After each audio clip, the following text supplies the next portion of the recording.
नमस्कार। ज्योतिष शास्त्र का सबसे बड़ा रहस्य, जिस रहस्य को कोई चर्चा नहीं करना चाहता ना करता है, और उसका ज्ञान भी सामान्य लोगों को नहीं हो पाता, क्योंकि वो आम तौर से ज्योतिष की भाषा में या जिन जिन ज्योतिष की चर्चाओं से लोगों का सरोकार होता है वही काम करते हैं।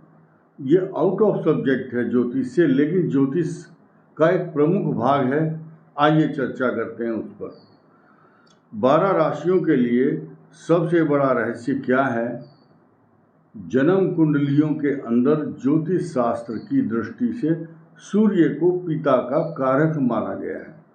क्लियर है, सबको पता है।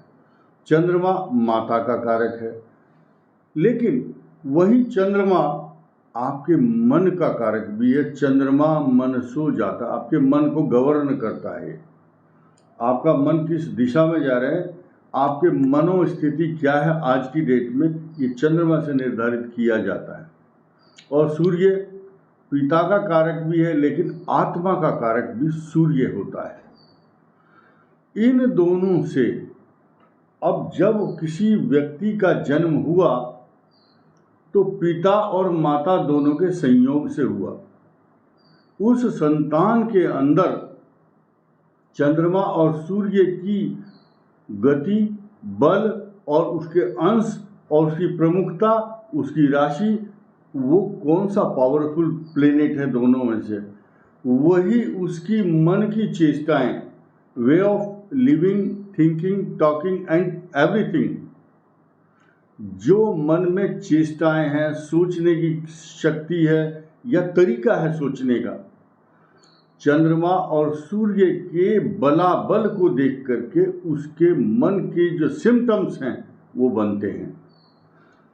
ठीक इसी प्रकार आपने देखा होगा, जरूरी नहीं है कोई डाकू है तो उसका बच्चा ऑफिसर नहीं बन सकता, या कोई बहुत बड़ा अधिकारी है तो उसका बच्चा बिगड़ जाता है, गलत रास्ते पर चलता है।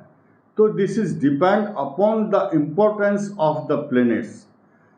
राहु, केतु, सूर्य, मंगल, ये सब निर्धारित करते हैं, दिशाओं को तय करते हैं। तो अब हम चेष्टाओं की बात करते हैं। माता पिता की जो मिश्रित स्वभाव है, उनमें जो पावरफुल प्लेनेट होगा, उस चेष्टाओं के माध्यम से, चेष्टाओं के द्वारा या चेष्टाओं की समान माँ की चेष्टाएं हैं। चिंतन करने का तरीका है चिंतन, मनन। मनन शब्द आया है, मनन का मतलब है मन से जो आत्ममंथन, आत्मचिंतन, आत्मविश्लेषण, आत्मदर्शन, self realisation. This is depend upon the situation of moon.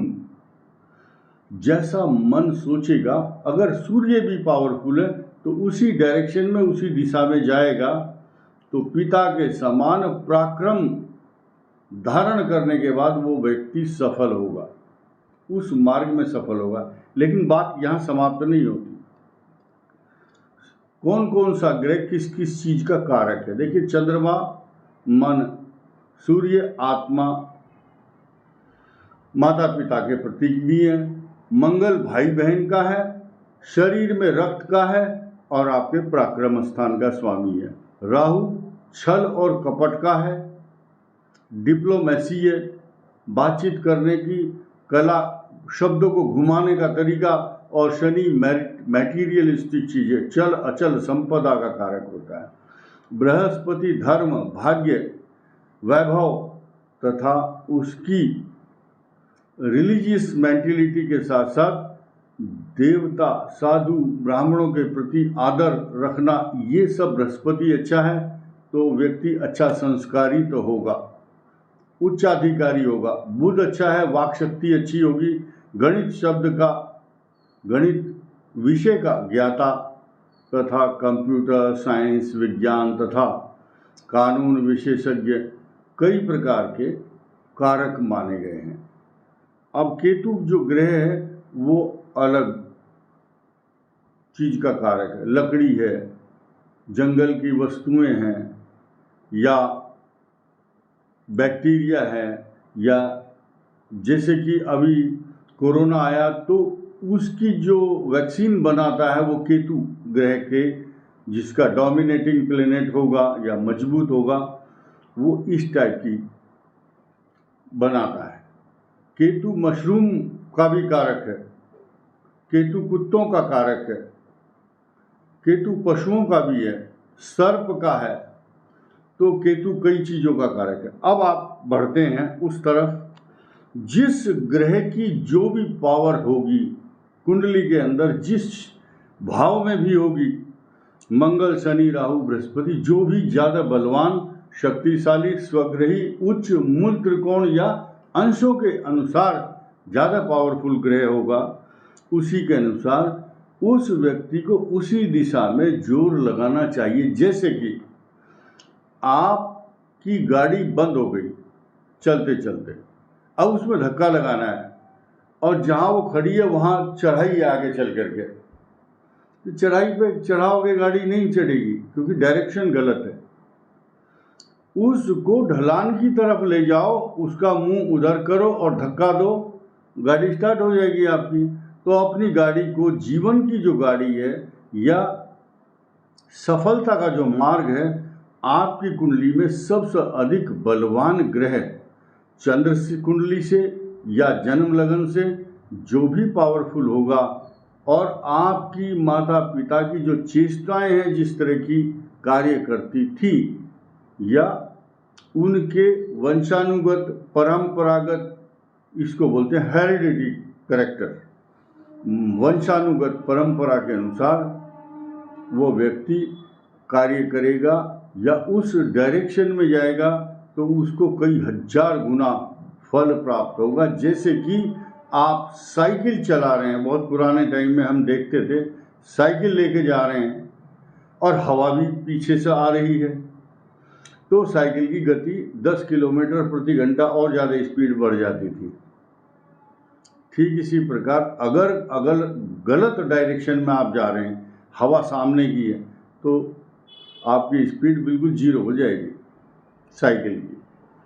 तो अब मैं आपको बताना चाहूँगा कौन सा ग्रह किस तरफ आपको ले जा सकता है। मंगल, पराक्रम के काम, बिजली, टेक्निकल काम, पुलिस, सेना और आर्मड फोर्सेस। इसके अलावा राहु आपको राजनीति, शराब, चाय, अनीतिपूर्ण कार्य करा सकता है जो कोई नहीं करता। जितने भी तस्कर मिलेंगे आपको, या चोरी करने वाले, स्मगलिंग करने वाले, या मदिरा, मांस, जो आम आदमी नहीं करता, हट करके काम करता है राहु वाला। और राहु छल कपट का प्रतीक है। शास्त्रों में कहा गया है, सिंहिका नाम की जो राक्षसी है, सुंदरकांड में जिसका वर्णन है, उसका पुत्र है राहु, जो आकाश में उड़ते हुए पक्षियों की जो परछाई समुद्र में पड़ती थी, परछाई को पकड़ती थी। गहरी छाह सक सो न उड़ाई, एही विधि सदा गगन चर खाई। पक्षियों को उड़ने हुए जो उनकी छाया वो माया से पकड़ती थी और वो गिर जाता था वहीं। गहरी छाह सक सो न उड़ाई, एही विधि सदा गगन चर खाई, उनको खाती थी। उसका पुत्र है राहु, ये डिप्लोमेटिक है। राहु और मारीच छल कपट का प्रतीक है। कभी छुपता था और कभी दिखाई देता था राम जी को। ठीक इसी प्रकार जो राहु वाला व्यक्ति है वो मन में छल और कपट रखता है। कैसे रखता है? उसके घर में मकान, जमीन, सवारी, प्रॉपर्टी नहीं है, बाहर जाकर के लोगों को बोलता है मेरे घर में 10 बीघा जमीन है, और 1 बीघा भी नहीं है, झूठ बोलता है। तो छल को और कपट को कभी छिपाया जाता है और कभी दिखाया जाता है। तो राहु छल कपट। राजनीति में क्या है? झूठ बोलते हैं लोग बात। राजनीति झूठ का प्रतीक है।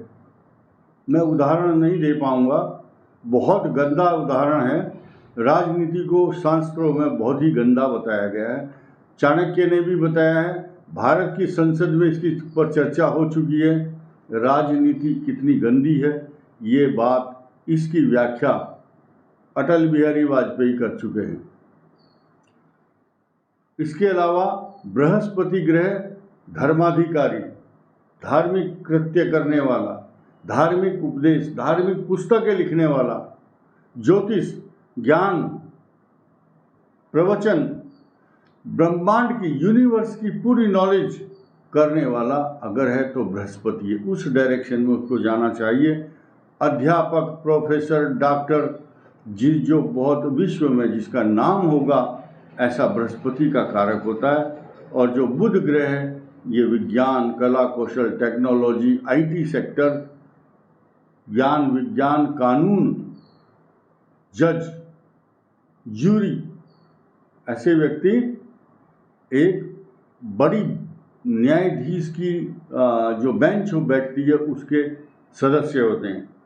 बुध ग्रह अगर उच्च का है, वाक शक्ति अच्छी होगी, इन्फ्लुएंस अच्छा होगा और बड़ा ज्ञानी, बुद्धिमान, विवेकी, निर्णायक गण, जजमेंट करने वाला होगा। शुक्र ग्रह ज्वेलरी, डायमंड, पैसा, क्लोथ, टेक्सटाइल और अच्छे अच्छे फैशनेबल चीज़ें, इंटीरियर डिजाइनिंग, फैशन डिजाइनिंग का काम करने वाला। और शुक्र वैभव का कारक है। लग्जरियस चीज़ें जितनी भी हैं, सुख साधन, जीवन में सुख के जितने भी साधन हैं सबको प्रोवाइड कराता है। उस दिशा में मनुष्य को जाने से लाभ होता है। इसीलिए व्यक्ति गलत दिशा में अगर जोर लगाएगा, जैसे मैंने साइकिल और हवा का उदाहरण दिया है, तो उसको लाभ नहीं होगा। ग्रह के अनुसार अपनी उसी दिशा में, डायरेक्शन में जाना चाहिए। ऐसा करने से उसको सफलता मिलेगी और वो एक यूनिक व्यक्ति की तरह से उभर के आएगा, यूनिक पर्सनालिटी। लेकिन जब अगर आपकी किस्मत अच्छी है तो आपको मार्ग अच्छा मिलेगा। किस्मत ही खराब है, भले ही ग्रह कितने अच्छे आपके काम कर रहे हैं, लेकिन डायरेक्शन सही नहीं है, तो बड़े भाग मानुष तन पावा, सुर दुर्लभ सब ग्रंथन गावा। भाग्यम फलति सर्वत्र न च विद्या न च पौरुषम। मनुष्य का भाग्य ही फलता बोलता है। ग्रहों के द्वारा ही उसको मार्गदर्शन मिल जाए तो उसके जीवन की नैया पार हो जाती है। इस वीडियो में इतना ही। धन्यवाद।